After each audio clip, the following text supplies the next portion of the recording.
Hello and welcome to my channel. My name is Julia, and in this session we are going to talk about freelancing as an English teacher and what are the steps that can bring you to success. Are you ready? Let's get started. So the first step is to actually find your first students, and in this case you can find them in different ways.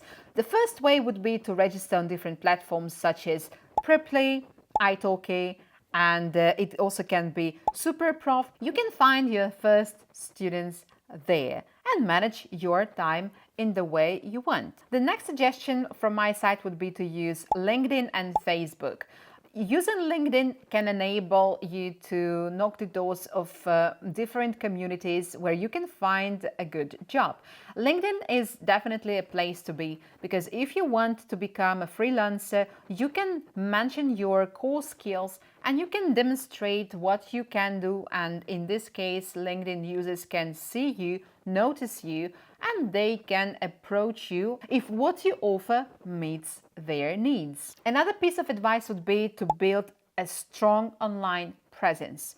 By saying strong online presence, I mean using social media. Whether you like it or not, these days, if you want to become a successful freelancer, you need to expose yourself to the audience. You need to showcase what you can do. And where you can do this? You can do this on social media such as Facebook, Instagram, YouTube, LinkedIn, TikTok, you name it. If I were you, I would choose two key platforms where I would like to prioritize my content and share it with the audience.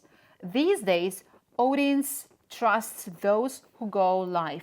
Audience trusts those who actually interact with them. And in this case, the more you interact with your audience, the better rapport you can establish with them. So in this case, YouTube, Instagram, TikTok can be really helpful in establishing your online presence and showcasing what you can do, your services, products, you name it. How to stand out from the rest of the teachers online, you may ask?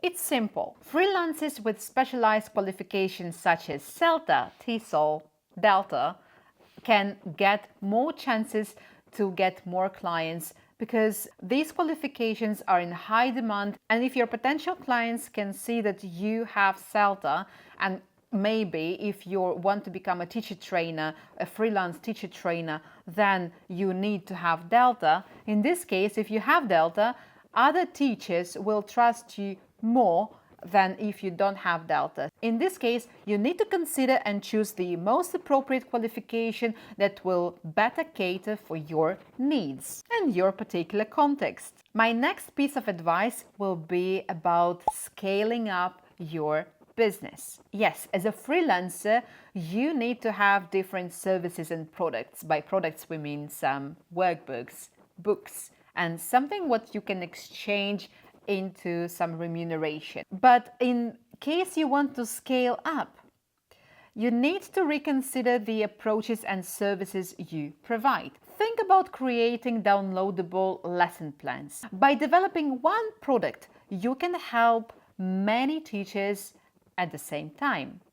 By downloading the product, they can be in different parts of the world, and in this case, you can get paid by exchanging one product to many. In this case, you can see the real scale up of your freelance business. If freelancing is your goal, my advice would be to master your time management skills, and some business understanding is definitely something what can help you in a long run if you want to scale up. I wish you good luck in your teaching journey, and if you are a freelancer, please share in the comments down below how you scale up and which classes you offer to your students.